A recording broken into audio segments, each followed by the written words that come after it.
오직 믿음, 오직 성경, 오직 말씀, 오직 은혜, 오직 그리스도, 오직 하나님께 영광이라는 이 5가지 기본 원칙을 가지고 이 종교 개혁자들이 종교 개혁을 이끌었어요. 근데 이 5가지 근본이 된 성경의 원리가 5가지 이 항목에 또 근본이 되는 성경의 가장 핵심적인 원칙이 코람데오입니다. 코람데오, 하나님 앞에서, 코람이 앞에서라는 뜻이고요. 데오가 하나님이라는 뜻입니다. 자, 이것이 이제 성경을 기록한 기록자들이 사실상 성경을 기록한 기록자들이 가졌던 신앙의 가장 근본적인 태도예요. 코람데오라는 것이. 자, 갈라디아서 3장 11절 한번 보겠습니다. 갈라디아서 3장 11절 다 같이 한번 읽어볼게요. 시작. 하나님 앞에서는 율법으로 아무도 의롭게 되지 못한다는 것이 명백합니다. 의인은 믿음으로 살 것이다 하였기 때문입니다. 아멘. 둘 다 들어가 있죠. 하나님 앞에서 의인은 믿음으로 살 것이다. 네. 자, 여기서 사도 바울이 쓰신 서신입니다. 갈라디아서. 사도 바울께서 오직 믿음으로 의롭게 된다는 것을 여기서 한 번 더 말씀하시죠.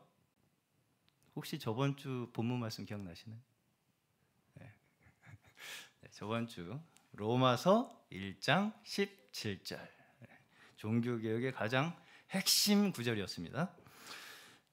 이 로마서 1장 17절에서도 같은 구절이 인용이 되죠. 여기서도 의인은 믿음으로 살리라 라는 구절을 또 한 번 다시 인용하면서 사도 바울께서는 우리의 믿음이 어디에서 시작되는가를 논증하고 있습니다. 가르치고 있습니다. 그러면서 이것이 모두 어디에서 이루어져야 한다고요? 하나님 앞에서. 하나님 앞에서. 우리가 사람 앞에서 우리의 의의를 드러내려고, 우리의 의의를 만들어내려고 하는 것이 아니라 어디에서요? 하나님 앞에서. 모든 우리의 행동과 우리의 마음과 우리의 믿음과 우리의 의의가 하나님 앞에서 우리가 이루어져야 한다라는 것을 말씀하시는 거죠. 네. 이것이 이제 종교개혁 당시에 믿음으로 의롭게 된다. 믿음으로 의롭게 된다. 저번 주에도 제가 이건 말씀을 드렸으니까 잘 한번 기억을 해보시면서 같이 함께 말씀을 나눠보겠습니다. 이것이 이제 가장 기본적인 교리였어요. 이것이 이 종교개혁 당시에. 그리고 이것은 사실상 성경의 핵심 사상이에요. 그렇죠? 성경에서 우리에게 사실은 일관적으로 계속해서 가르치시고자 하는 바가 믿음으로 우리는 의롭게 된다는 거예요. 그것이 이제 저번 주에 로마서 11장 17절 한번 다시 한번 읽어보겠습니다. 로마서 1장 17절. 자, 우리 마이크 들고 계신 유정은 자매님 한번 읽어주세요.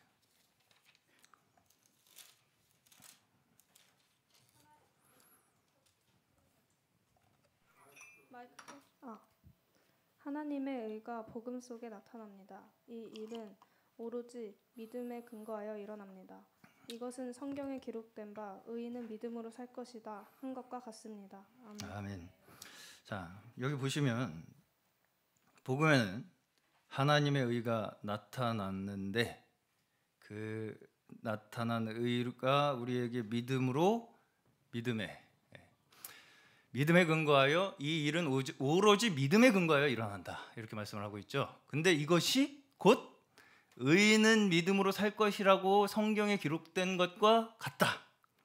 이 두 가지를 연결시키고 있죠. 네, 연결시키고 있어요. 여기 갈라디아서 3장 그리고 이제 로마서 1장 공통적으로 인용된 말씀이 바로 다 눈치채셨겠지만 오늘 봉독한 어디의 말씀이에요? 어디? 하박국. 네, 하박국 2장의 말씀을 인용한 것입니다. 네. 이 말씀은 히브리서 10장 37절 38절에서도 또 한 번 인용돼요. 자, 한번 볼까요? 히브리서 10장 37절, 38절. 준비 안 됐죠? 네, 제가 읽어드릴게요. 이제 아주 조금만 있으면 오실 분이 오실 것이요 지체하지 않으실 것이다. 나의 의인은 믿음으로 살 것이다.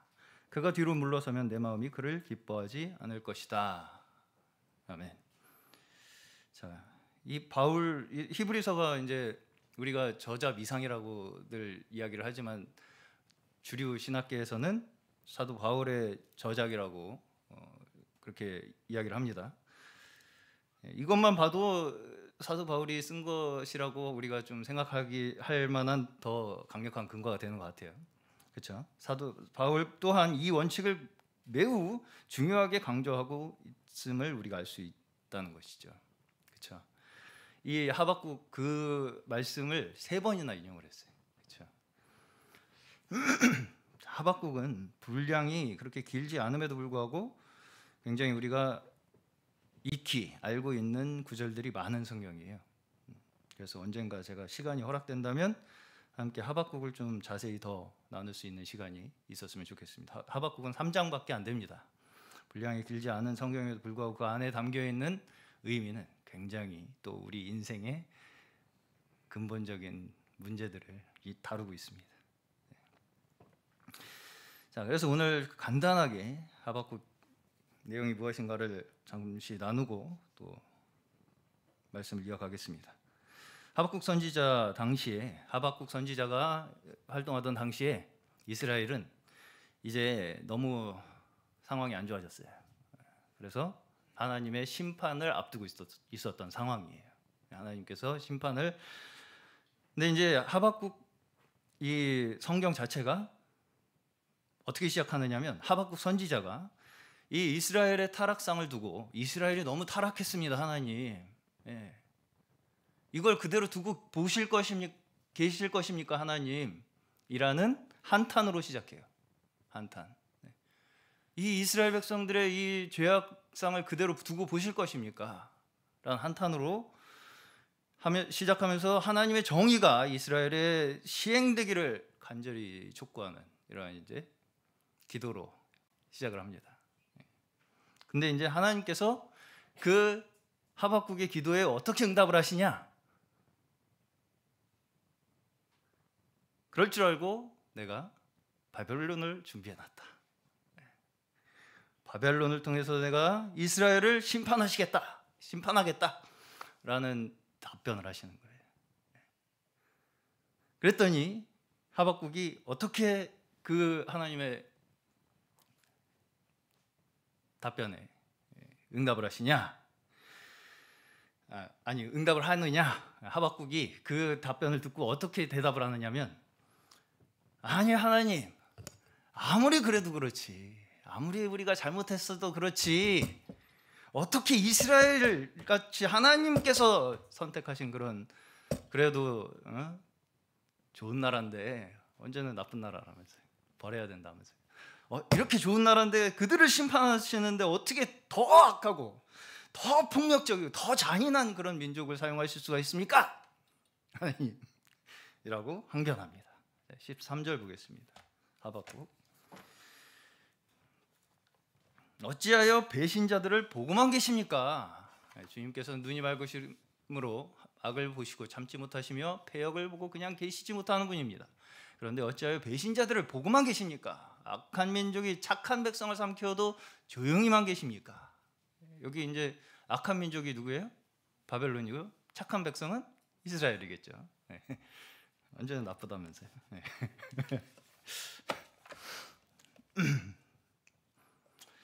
자, 이제 그런 하박국의 항변에 하나님께서 그에 대한 대답으로 하나의 약속을 하시는 것이 반드시 이 세상 나라의 권세를 심판하실 것이다 라고 약속을 하시는 거예요.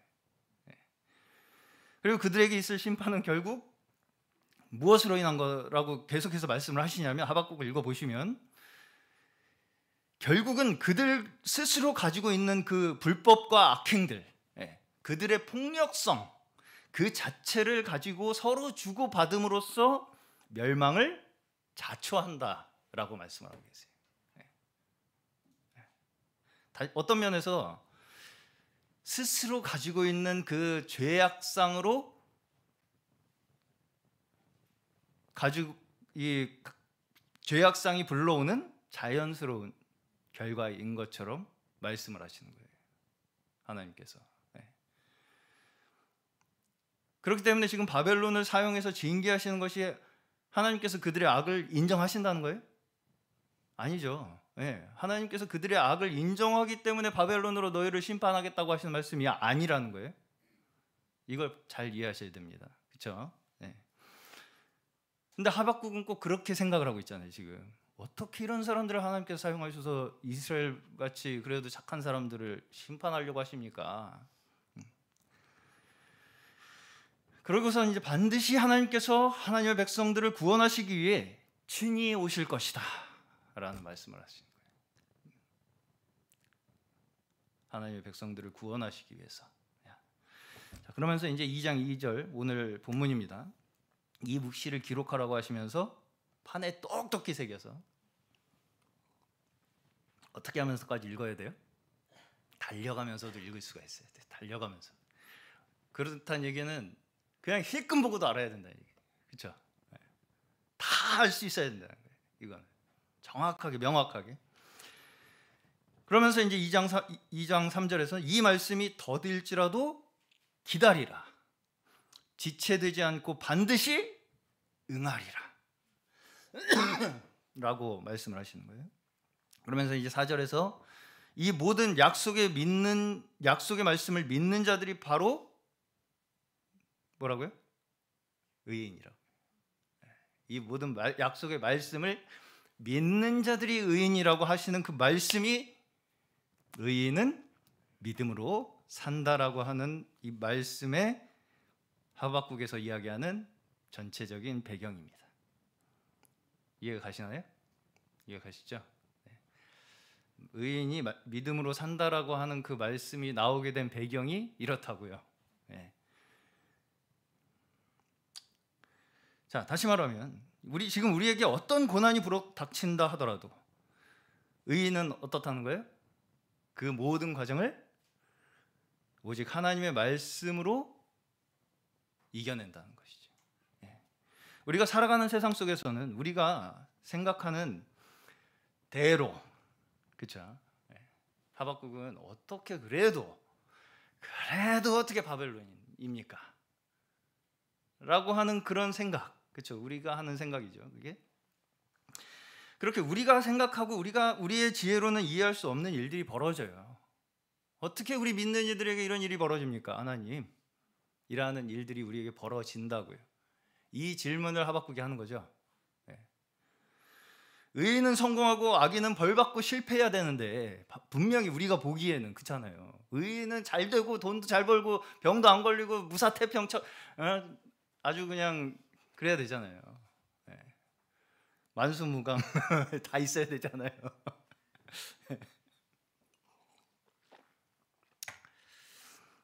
근데 우리가 사는 세상은 그렇게 보입니까? 그렇게 보이지 않죠. 굉장히 우리 보기 혼란스러워요. 이게 무슨 일이지 이게? 왜 우리한테 이런 일이 벌어지지? 이것이 하박국 선지자가 하나님 앞에 던지는 질문이에요. 지금. 그렇죠? 그러자 하나님께서 뭐라고 의인들을 위로하십니까? 의인은 믿음으로 살 것이다. 그 모든 악을 심판하실 것을 약속하는 그 믿음을 의의 근거로 삼으신다고요. 그렇죠? 네. 자, 여기서 우리가 한 가지 생각해 봐야 할 것이 뭐냐면 하박국 선지자가 생각하는 의인과, 그렇죠? 하박국 선지자가 생각하는 의인과 하나님이 생각하는 의인이 같아요, 달라요? 다르죠. 하박국은 그래도 이스라엘이 바벨론보다 낫지는 않습니까? 좀 그래도 라는 항변을 하고 있어요. 그렇죠? 네. 그러나 하나님 편에서는 악이 심판되는 원칙에 있어서 예외가 있습니까? 없습니까? 없다는 얘기예요. 악의 심판에 있어서 예외라는 것은 없어요. 악인들은 반드시 스스로의 심판을 자초하게 될 것이다라는 것을 말씀하시는 거예요. 악인들은 자신의 악으로, 자신의 폭력성으로, 자, 다시 말해서 어떤 경계, 악인과 선인이라는 경계를 우리 나름대로의 지혜로, 그렇죠? 우리 나름대로의 관점으로 외적 기준으로 나누어서 자꾸 나누려고 그래요. 얘는 착한 놈들, 얘는 나쁜 놈들이라는 걸 우리가 나눠요. 자꾸 이스라엘은 그래도 착하고 바벨론은 나쁜 놈들. 그래서 선과 악을 구분하려고 하는 그 자체가 사실상 이 세상에서 다른 모든 나라들이 행하는 것과 같다 틀리다? 같다라는 것입니다. 결국 이 세상 나라가 그러한 원칙으로 돌아간다는 거예요. 무슨 말씀인지 이해가십니까? 왜냐하면 우리가 그렇게 세상에서 뭔가 눈앞에 나타나는 결과로 계속 뭔가를 나누고 싶어 하잖아요. 그렇죠? 그러면 결국 그게 뭐가 되겠어요? 경쟁이 되죠. 경쟁이 되죠. 경쟁이 뭘 불러와요? 다툼을 불러오죠. 다툼이 뭘 불러와요? 전쟁을 불러오죠. 그렇기 때문에 그거 눈앞에 있는 뭔가 결과만을 가지고 살아가려고 하면 할수록 더욱더 깊이 우리를 세상의 원칙으로 밀어넣는다는 거예요. 이해 가시나요? 내가 어떤 결과를 보이는 것으로, 뭔가 돈도 잘 벌고, 방금 말씀드렸지만 건강하고 만사형통, 무사한 일, 천하태평, 그렇게 심지어 이제 하박국은 어때요? 이스라엘의 그런 종교적 열심이 그들의 의의 근거가 된다고 생각하죠. 그렇죠?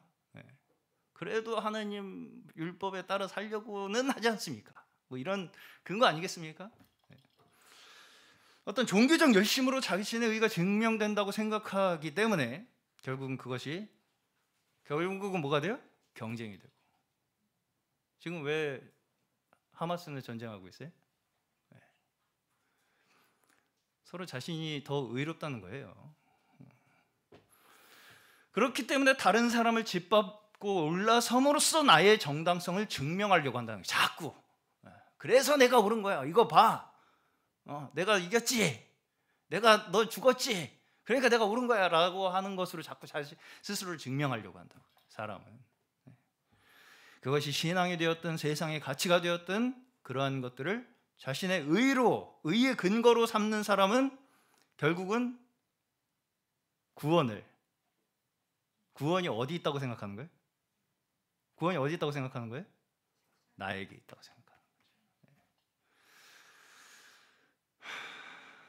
그리고 그 모든 것들이 사실상 공통적으로 어디에 속해 있어요? 세상 나라의 원칙에 속해 있다고. 바벨론에 속해 있다고. 그렇죠? 그리고 이제 그렇게 세상의 원칙에 의해 산 결과는 어떻게 됐다는 거예요? 결국 바벨론이 멸망하는 것과 같이 악과 악이 계속 스스로를 되풀이하면서 스스로의 심판을 자초하게 된다라는 것이 하박국의 말씀이에요. 의인은 이 모든 일의 결국에 하나님께서 그분의 공의로 심판하실 것을 믿는 자들이라는 거예요. 모든 악과 불의는 멸망할 것이라고 하는 그 하나님의 약속을 믿는 자들. 그렇죠? 결국은 멸망할 거라는 거 알겠죠? 어쨌든 알겠잖아요. 우리가 그냥 봐도 알잖아요. 이렇게 서로 죽고 하다 보면 결국은 멸망할 것 같잖아요. 우리가 보기에도. 그게 자연스러운 결과 아니겠습니까? 우리가 보기에도. 그것이 결국 극단적으로 치다름으로써 결국 악은 하나님의 심판에 의해 멸망될 것이다 라는 것을 우리가 믿는 자들이 의인들이라는 거예요. 의인은 그래서 믿음으로 말미암아 살 것이라고 하는 말씀의 의미입니다.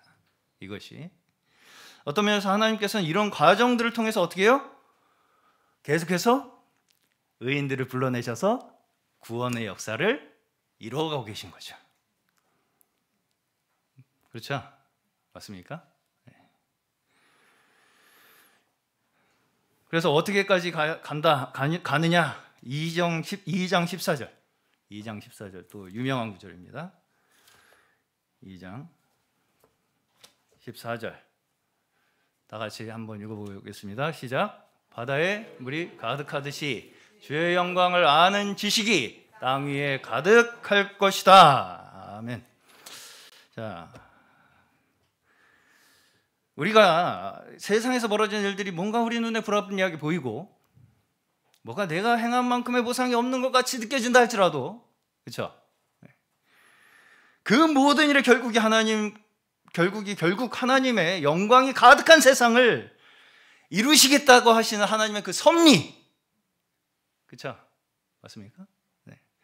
그 모든 일의 결국은 물이 바다를 덮은 것 같이 여호와의 영광이 이 땅에 충만하게 만드시고 계신다는 그 하나님의 역사라는 것을 우리가 믿는 믿음. 네. 그것이 의인의 믿음이라고요. 그게 의인의 믿음이라고요. 네. 누구만이 아니고요. 온 세상이 물이 바다 덮은 같이 여호와의 영광이 이 온 열국 나라 만방에 충만하게 될 것이라. 이것을 믿는 믿음.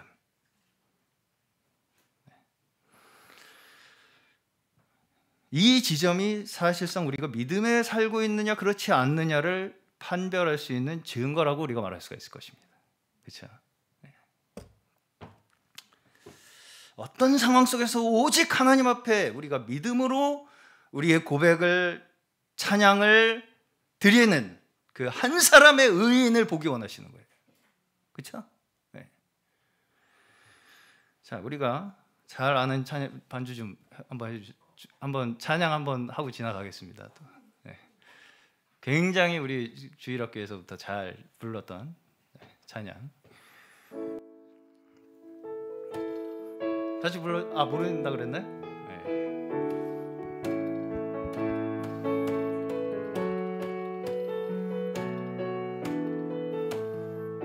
무화과 나무 잎이 마르고 포도 열매가 없으며 감람나무 열매 그치고 논밭에 식물이 없어도 무리의 양떼가 없으며 외양간 송아지 없어도 난 여호와로 즐거워하리.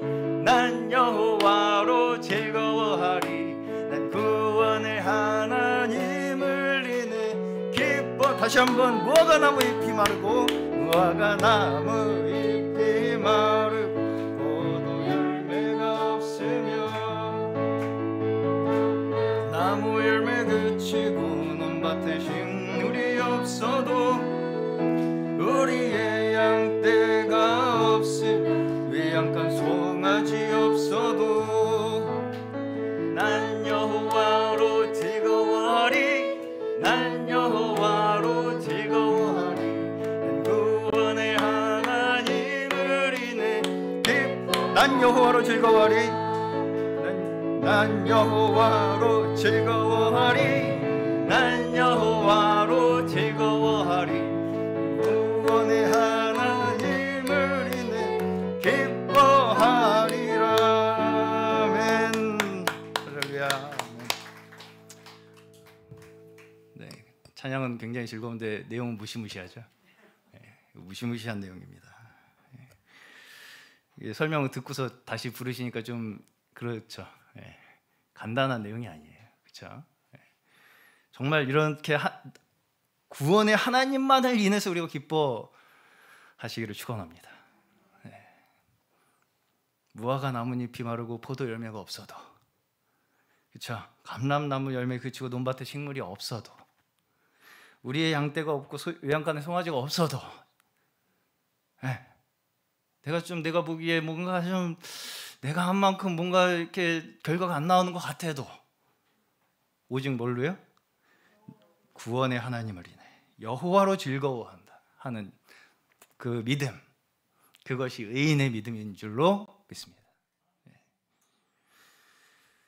다시 이제 본문으로 한번 돌아와 보겠습니다. 이런 하박국의 말씀을 인용해서 사도 바울은 믿음이란 무엇인가를 로마서 1장 17절에서 말씀하고 있습니다. 자, 이제 여기서 한번 제가 조금 루터 이야기를 조금 한번 또 해보겠습니다. 이 로마서 1장 17절에서 말씀하시는 하나님의 의가 있잖아요. 하나님의 의, 복음에 나타난 하나님의 의, 이 하나님의 의를 중세 로마 카톨릭에서는 뭐라고 이야기를 했냐면 우리의 행위로 의를 나타내야 한다라는 것으로 해석을 했어요. 그 나타난다는 것이 우리의 행위로 나타난다고 해석을 했어요. 로마 카톨릭에서는. 그러다 보니까 행위로 의를 나타내는 것이 하나님의 복음에서 나타나는 의다 이렇게 생각을 한 거예요.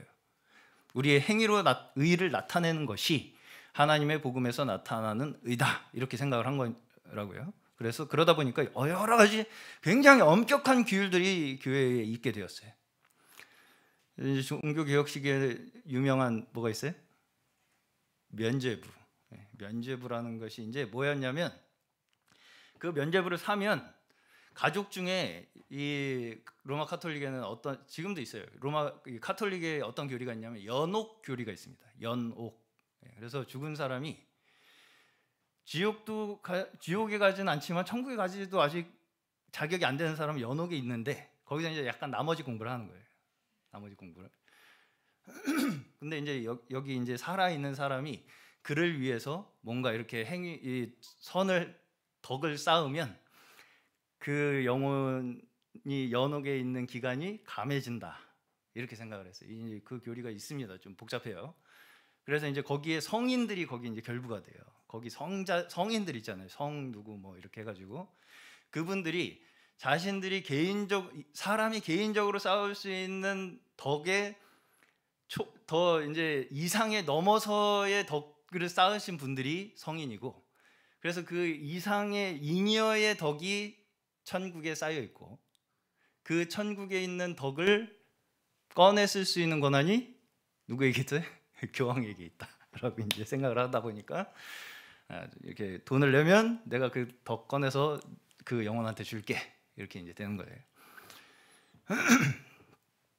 그래서 이제 가족 중에 죽은 사람의 영혼이 영혼옥에서 거치는 기간을 감해준다라고 하는 이 교리를 만들어서 영혼 장사를 한 거죠. 그렇죠? 영혼 장사를 하는 지경에까지 이르다 보니까 이런 이제 종교 개혁이 일어나게 된 것입니다. 자, 우리가 이 믿음으로 의롭게 됨이라는 이 교리를 루터가 어디서 깨달았다고 혹시 들으셨나요? 네? 어디요? 계단을 무릎으로 올라가다가 깨달았다 이런 이제 이야기를 많이 들어보셨을 것입니다.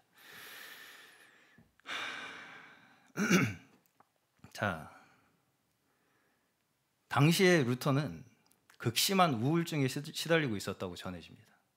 극심한 우울증에 시달릴 때. 왜냐하면 자신이 이제 수도사로서 당시 로마 카톨릭 교회에서 정하는 모든 규율들을 굉장히 충실하게 다 지키고 있는데도 불구하고 내 마음속에 있는 이 갈등과 뭔가 원망과 불만이 사라지질 않는 거예요. 자, 제가 이제 간단한 일과를 한번 읽어드려볼게요. 수도자들은 새벽 2시에 일어나서 각자 독방에서 성경과 수도원의 규칙을 읽고 6시까지 방에 있다가 종이 울리면 6시에 첫 기도회를 가져요. 그리고 9시에 이어서 미사를 드리고 다시 12시 미사를 드리고 그리고 나서 첫 식사를 해요. 그리고서 3시에 다시 미사를 드리고 5시에 기도 모임이 있고요. 6시에 저녁 식사하고 7시에 마지막 기도회를 또 드려요. 그리고 8시에 잡니다. 딴짓을 할 시간이 없죠. 뭐 죄 지을 시간 자체가 없어요. 그렇죠? 뭐 죄책감 가질 일 자체가 없을 것 같은데, 그렇죠? 근데도 루터는 그 자신의 마음속에 있는 번민에 대한 죄책감에 우울증에 시달렸다는 거예요. 우울증에 걸릴 것 같기도 하고 그렇게 살다 보면. 자, 그런 중에 이제 어떤 소식을 들었냐면 로마의 산타 스칼라라는 성당에 어떤 계단이 있냐면 예수님께서 빌라도에게 재판을 받으실 때 오르셨던 그 빌라도 총독의 관저에 있던 28개의 대리석 계단을 로마 산타 스칼라라는 성당에다 옮겨놨어요. 그건 이제 전승입니다. 그냥 실자인지 아닌지는 뭐 확인된 바는 없고, 그 대리석 계단 옮겨놨다고 전해지는 계단이 있어요. 지금도 있습니다. 산타 스칼라에. 이 계단을 무릎으로 올라가면 죄가 사해진다는 소식을 듣게 됩니다. 루터가. 죄가 이제 사해질 수 있겠구나. 그래서 계단을 하나씩 무릎으로 올라가면서 하늘에 계신 우리 아버지요, 계단에 키스하고, 하나 또 올라가 하늘에 계신 우리 아버지요, 계단에 키스하고, 이거예요. 그리고 그 28개 다 올라가면 죄가 끝나는 거예요. 그래서 이제 루터가 아주 기쁜 마음으로 로마의 산타 스칼라를 찾아갑니다. 찾아가서 그 계단을 무릎으로 올라가게 돼요. 근데 이제 그렇게 28개를 다 올라왔는데 전혀 전과 달라지지 않았다는 것이야, 스스로가. 이게 뭐지? 응? 뭐야 이게? 여기에서 이제 루터가 근본적으로 모든 인간이 죄인이기 때문에 우리의 행위로는 하나님의 의를 만족시킬 수 없다라는 걸 깨달았어요. 그러고서는 여기서는 그냥 더욱 큰 실망에 빠졌다고 합니다. 그래서 이제 그 계단 한번 사진 보여주세요. 지금도 이제 로마 스칼라 성당에 빌라도 계단이 있는데 지금도 사람들은 걸어서 올라가지 않습니다. 네, 다 지금도 똑같이 그때 당시에 루터와 똑같이 무릎으로 올라가요. 절대 걸어서 못 올라가게 한답니다. 심지어 이거 보수하는 사람들도 이거 절대 걸어서 못 올라가게 하는 그런 아주 성스러운 계단입니다. 한숨이 나오시나요?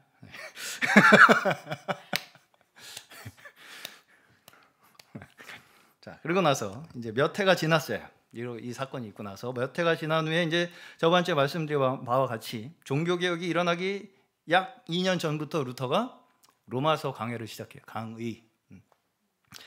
이제 그러던 중에 이제 로마서 강의를 준비하는 중에 이제 자신이 공부하던 그 수도원의 탑에 있는 방에서 성경을 묵상하던 중에 눈에 딱 띈 구절이 바로 로마서 1장 17절이었다는 거예요. 로마서 1장 17절. 그래서 이제 후대 사람들은 루터의 탑의 체험이다 이렇게 부르기도 한답니다. 네. 자, 여기서 이제 제가 잠시 루터의 글을 잠시 읽어드려 볼게요. 이때 당시에 자신의 생각을 적은 글이에요. 띄워줘 보시고요. 나는 하나님의 의라는 말을 싫어했다. 왜냐하면 나는 그 말을 철학적으로만 배워왔기 때문이다. 거의 모든 선생들이 무척 형식적으로 이 말을 가르쳤다. 따라서 나는 하나님은 공의로우시며 죄인들과 불의한 자들을 벌 주시는 분으로 배웠다. 내가 비록 신실한 수도사로 살았지만 언제나 나는 하나님 앞에서 한 사람의 죄인으로 무거운 양심의 가책 속에 있는 나 자신을 바라보게 되었고 나는 나의 만족만으로는 편안할 수 없었다. 그래서 나는 하나님을 사랑하지 못했다. 그래서 나는 불안하고 혼란스러운 나의 양심으로 인해 분노했다. 그리고 나는 타오르는 지식욕 속에서 점점 더 바울에게 집착하였다. 바울은 이 상황에 대하여 무엇라 말을 했던가? 밤낮으로 명상하면서 하나님의 자비로움으로 말씀과 하나 되기에 진력을 다했다. 즉 바로 이 말씀, 복음으로 하나님의 의가 나타나서 믿음에 이르게 하나니 기록된 바 오직 의인은 믿음으로 말미암아 살리람과 같으니라. 밤낮으로 이 본문의 의미를 묵상하는 가운데 마침내 나는 하나님의 은혜로 하나님의 의가 어떤 맥락에서 기록되었는지를 발견하게 되었다. 바로 여기서 하나님의 의라는 것이 하나님의 선물임을 알게 되었다. 즉 본문이 말하는 의인들이란 믿음으로 하나님의 의를 받아 생명을 얻게 된 사람들이라는 사실을 비로소 이해하기 시작했다. 이것이야말로 복음에 나타난 하나님의 의의 진정한 의미였다. 이것은 은혜로운 하나님께서 우리에게 값없이 선물로 주시고 이 하나님의 의를 믿음으로 받는 우리를 의롭다 칭해 주시는 칭의의 의인 것이다. 오직 의인은 믿음으로 말미암아 살리라 라는 말씀은 바로 이 진리를 증거하고 있는 것이다. 이 말씀 앞에서 나는 완전히 다시 태어났다고 느꼈다. 또한 내 앞에 활짝 열린 문을 통해 천국에 들어가는 느낌을 얻었다. 이를 통해 성경 전체가 완전히 다른 모습으로 내게 다가왔다. 이제 나는 하나님의 의를 한때 제 가슴속에 품었던 미움이 아닌 사랑의 감정을 가지고 가장 달콤한 하나님의 말씀으로 찬양할 수 있게 되었다. 이게 마르틴 루터의 그때 당시의 경험을 적은 글입니다. 루터는 이 로마서 1장 17절의 말씀에서 이야기하는 복음에 나타난 하나님의 의가 바로 우리가 이루어야 할 의가 아니라 하나님께서 우리에게 이미 이루어 주신 의라는 걸 깨닫게 된 거예요. 네. 그렇죠? 네. 예수께서 십자가에서 이루신 의를 믿음으로 믿음에 이르게 한다 라는 말씀이라는 거예요. 네. 그것이 로마서에서 사도 바울이 가르친 원래의 의미라는 것입니다. 네. 그래서 이제 뒤에 하박국을 인용한 믿음은 의인은 믿음으로 말미암아 살 것이라고 하는 이 말씀 또한 뭐예요? 의인은 어떤 일이 있을지라도 오직 믿음만을 가지고서 살아간다라고 하는 말씀과의 연관성 속에서 이 말씀을 이해하기 시작한 거예요. 그렇죠? 네. 여기서 오직 믿음으로만 의롭다함을 얻는다는 이 구원의 원리를 발견함으로써 결국은 종교개혁이 시작된 것입니다. 자, 루터의 고백에서도 볼 수 있듯이 우리의 행위는 결국 무엇을 낳게 됩니까? 정죄를 낳게 돼요. 왜냐하면 우리는 아무리 겉으로 닦고 졸고 기름치고 해도 그 속에 썩은 것은 그대로 남아있기 때문입니다. 오히려 점점 더 정죄감은 깊어져요. 뭔가 하려고 하면 할수록, 노력하면 하려고 할수록, 뭔가 내 스스로 고쳐보려고 하면 할수록 하나님의 의는 우리에게 더 큰 것을 요구하게 되기 때문이죠. 그러면서 후회와 원망과 고민들 그 자체로서 우리는 계속해서 스스로를 정죄에 빠뜨린다는 거예요. 그러나 로마서 1장 17절에 복음에 나타난 하나님의 의는 우리의 힘으로 이루는 의가 아니라 하나님의 은혜로 일방적으로 값없이 우리에게 이루어지신 은혜라는 것입니다. 예. 이루어지신 의라는 거예요. 우리는 그 나타나신 그냥 증거를 들음으로써 믿음으로 의롭다 하심을 얻는 거예요. 심지어 우리가 이것을 믿는 것조차 우리의 결심이나 노력으로 되는 것이 아니라 하나님께서 이루신 의가 너무 완전하기 때문에 우리는 사실은 이 믿음조차 우리에게 허락되는 거예요. 그렇죠? 네. 하나님께서 이루신 의가 너무 완벽하고 완전하기 때문에 이걸 우리가 들음으로써 우리에게 믿음이 허락되는 거라고요. 믿음은 하나님 것입니다. 네. 이 시간 모두 저희 모두에게 믿음의 시작도 하나님이시며 끝도 하나님이심을 고백하는 저의 믿음을 허락해 주시기를 축원합니다. 우리가 매주일 암송하는 신앙 고백이 바로 이 믿음을 우리에게 요약해서 성경이 이야기하는 핵심적인 신앙 고백의 내용을 요약한 내용입니다. 그래서 신앙 고백을 간단히 함께 생각해보고 마치겠습니다. 전능하사 천지를 만드신 하나님 아버지를 믿습니다. 자, 여기까지 제가 한 절씩 읽고 설명을 드려보겠습니다. 자, 전능하사 천지를 만드신 하나님 아버지를 믿습니다라는 고백이죠. 하나님 앞에서 다시 말해서 코람데오가 먼저 시작되는 거예요. 그렇죠? 그 코람데오의 신앙에서 우리의 믿음이 시작되는 것을 고백하는 것입니다. 이걸 고백하는 거예요. 그 다음에 그 외아들 우리 주 예수 그리스도를 믿사오니 이는 성령으로 잉태하사 동정녀 마리아에게 나시고 본디오 빌라도의 고난을 받아서 십자가에 못 박혀 죽으시고 장사한 지 사흘 만에 죽은 자 가운데서 다시 살아나시며, 자, 그 하나님 아버지께서 우리의 하나님 아버지께서 천지를 만드신 그 하나님 아버지께서 어떻게 하셨다고요? 우리를 구원하시기 위하여 예수 그리스도를 이 땅에 보내셨다는 거예요. 우리의 죄를 대신해서 그리고서 십자가에 죽고 다시 살아나게 하셨다는 것을 고백하는 것입니다. 우리의 믿음으로. 자, 다시 말해서 하나님께서 직접 우리 멸망할 죄인들에게 일방적으로 값없는 구원의 은혜를 베푸셨음을 고백하는 것이 이 구절이에요. 자, 부활에 대해서는 제가 최근 금요 기도회 고린도전서 15장에서 계속해서 심층적으로 다루고 있습니다. 더 깊이 알고 싶으신 분들은 고린도전서 영상을 보시면 되겠습니다. 자, 간단하게 이야기해서 예수께서 아버지께 순종하여 십자가에서 율법의 의를 온전히 이루셨죠. 예수께서 아버지께 순종하심으로써 십자가에서 그 율법의 요구를 완전히 이루심으로써 어떻게 되셨다고요? 다시 살리셨다고요. 다시 살리셨다고요.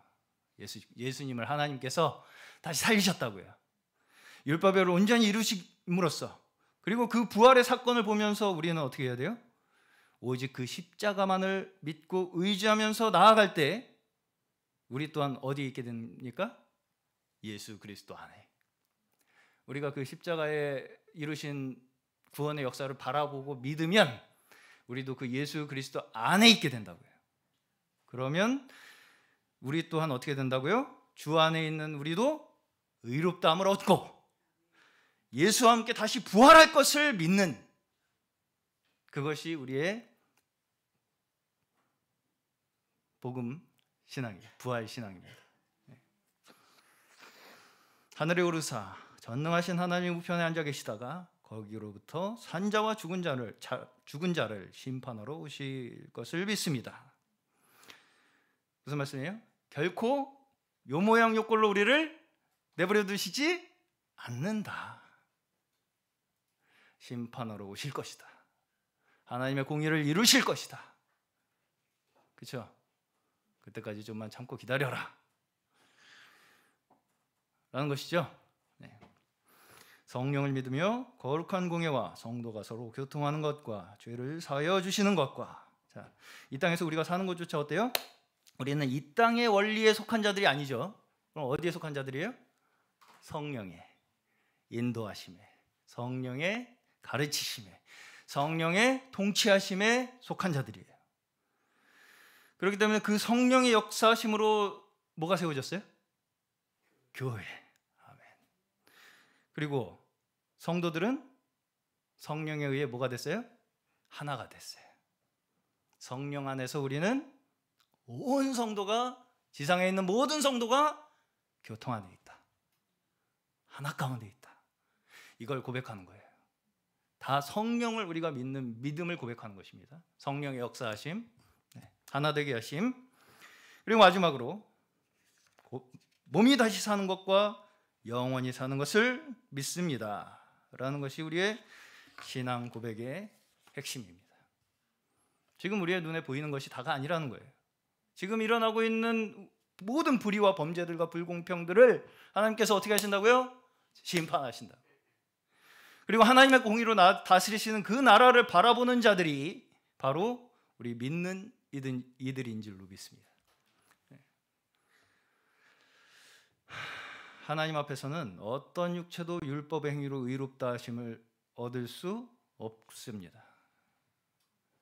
하나님께서 우리에게 원하시는 것은 오직 하나님께서 이루신 의를 믿음으로 바라보며 고백하고 하박국과 같이 마지막에 난 여호와로 즐거워하리, 찬양 올리는 거예요.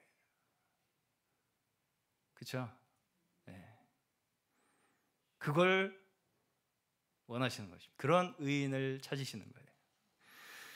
우리가 하나님 주신 믿음으로 살아갈 때에 우리의 죽은 몸까지 다시 살리셔서 영원한 하나님의 나라에 거하게 하실 것을 믿는 영생의 소망으로 자유와 기쁨을 얻으시는 저희 모두 되시기를 주의 이름으로 간절히 축원합니다.